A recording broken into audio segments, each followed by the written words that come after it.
People in the United States are seeing more and more job opportunities. The number of new openings last month came in higher than analysts had expected. Department of Labor officials say employers created 295,000 jobs. Economists had been expecting 240,000.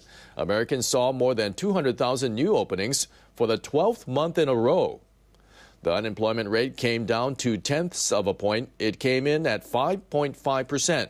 That's the lowest in more than 6.5 years. Workers in the private sector saw their average hourly earnings rise by 3 cents. That's an increase of 2% on the year. Fed policymakers will be gathering in about 10 days. Economists think they'll discuss whether the jobs data are strong enough to warrant a hike in interest rates. We got some insight from Satyam Pandey at S&P. Yet another solid report. 295,000 jobs added in February, which is a very good, healthy, clip. 2 points, stand out immediately. One, the U.S. labor market is, gaining jobs at a much faster clip, 266,000 on average monthly gains in the last 12 months.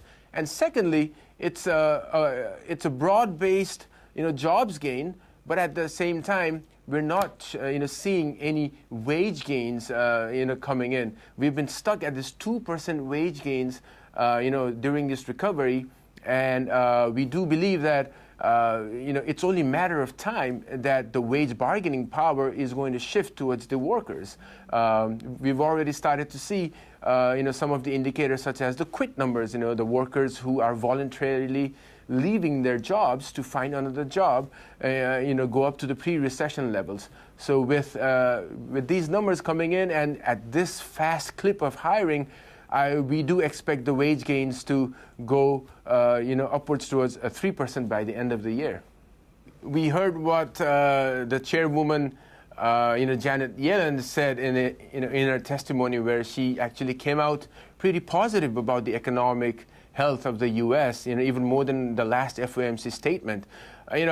On net, we think that there are the members of the FOMC both are ready to start hiking, either in June or September, and with this kind of labor market data coming out, the whole it's not a matter of whether it's next year or this year, but it's more a matter of whether it's going to be June or September this year.